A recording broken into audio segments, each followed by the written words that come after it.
Hello, and welcome to Bald TV's presentation of Education Live, the show where educators come to get educated.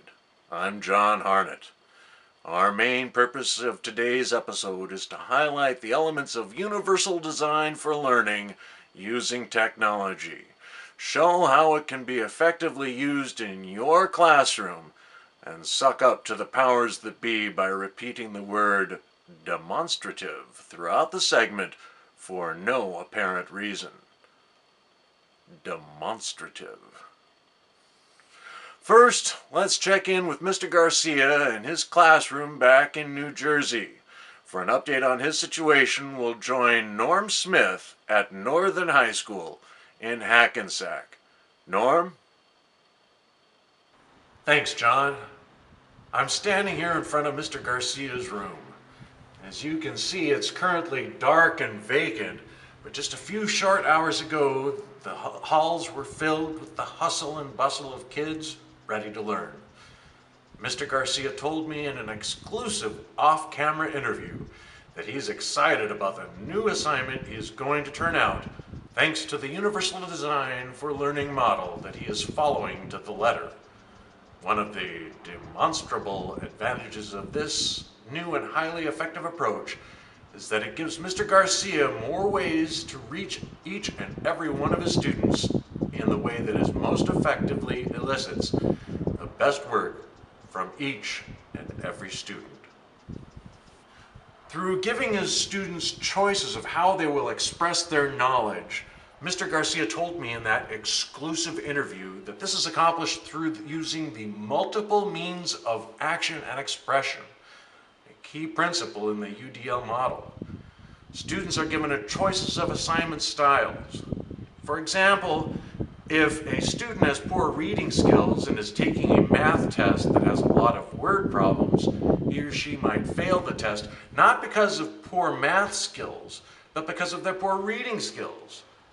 In Mr. Garcia's class, instead of simply reading an article and writing a response, he had students work on in groups to better understand the article. Then they decided on how to approach the assignment.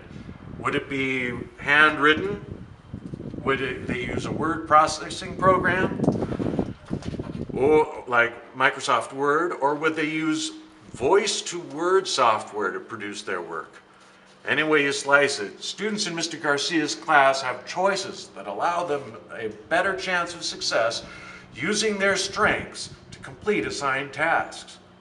In the end, the kids had choices of submitting their final draft to the newspaper, presenting it orally, or writing it to their classmates. It's these choices that they now have that's making learning more fun and engaging, and will hopefully lead to better scores on exit exams and a higher graduation rate. This is Norm Smith reporting live from Northern High School for Bald TV, where exciting things are happening. Back to you, John. Outstanding. Thank you, Norm. For more on this developing story, let's go to our colleague Dan Dubé, also at Northern High. Dan? Thank you, John. As you can see, I'm standing here in front of the gym at Northern High School, where Coach Garcia has had many glory days leading the Ranger basketball team to 3 straight league championships just a few seasons ago. He's taking that same passion for students to succeed and applying it to his classroom. He's inside right now preparing this year's team for another run at a championship. And with his love for his students and commitment to their success, I wouldn't be a bit surprised if they didn't run for the state championship. Just to add to what Norm was saying, Mr. Garcia told me just a few moments ago that he is adding a new medium to his writing assignment. Students now have the option to make a multimedia presentation of the work. This can be in the form of a video, something as simple as a PowerPoint presentation. Remember, the goal here is not to eliminate the work, but to get the students to engage in the work more fully based on their individual skills and passions. Additionally, I was in Mr. Garcia's classroom earlier, and frankly, the place blew my socks off.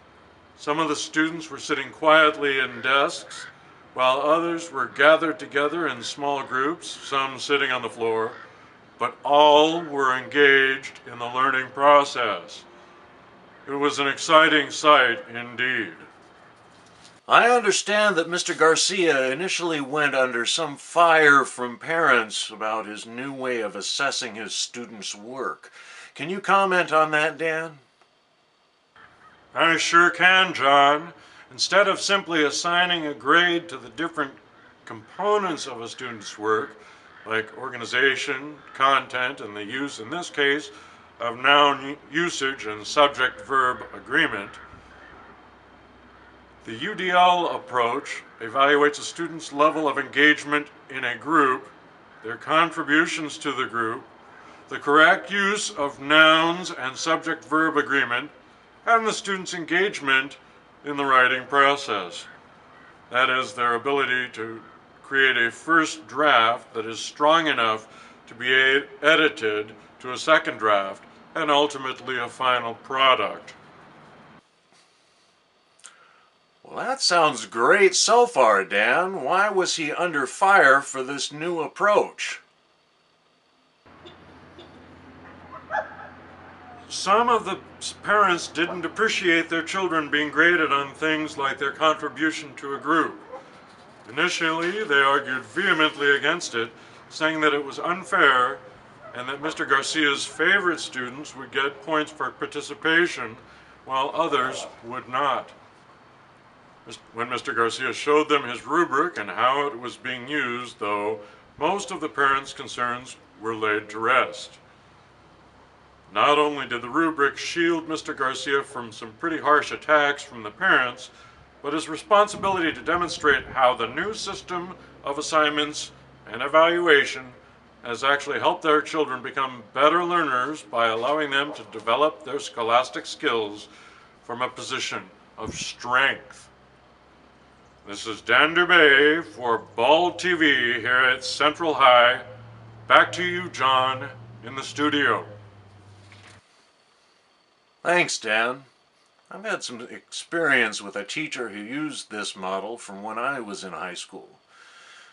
Mr. Reeves was ahead of his time in his lesson planning. We were given choices for how to express our knowledge in very similar ways to what Mr. Garcia is doing now. I learned more in the semester I had him for history in my freshman year than I did in almost all of my other classes combined. It's fascinating to study a system like the one our crack team of journalists has reported on in today's program and realize that the excellent instruction that I received from Mr. Reeves was by no means an accident. It was a carefully structured plan of attack on his part to get the best work from me. I remember a little bit of the curriculum from that course nearly 30 years ago, but I take away from it life lessons that cannot be found in a textbook. Lessons on how to succeed and feel great about learning. Thank you, Mr. Reeves, for your hard work and dedication. Your actions showed a true passion for what you do, and which is indeed demonstrable. For Bald TV's production of Education Now, I'm John Harnett. Have a pleasant day.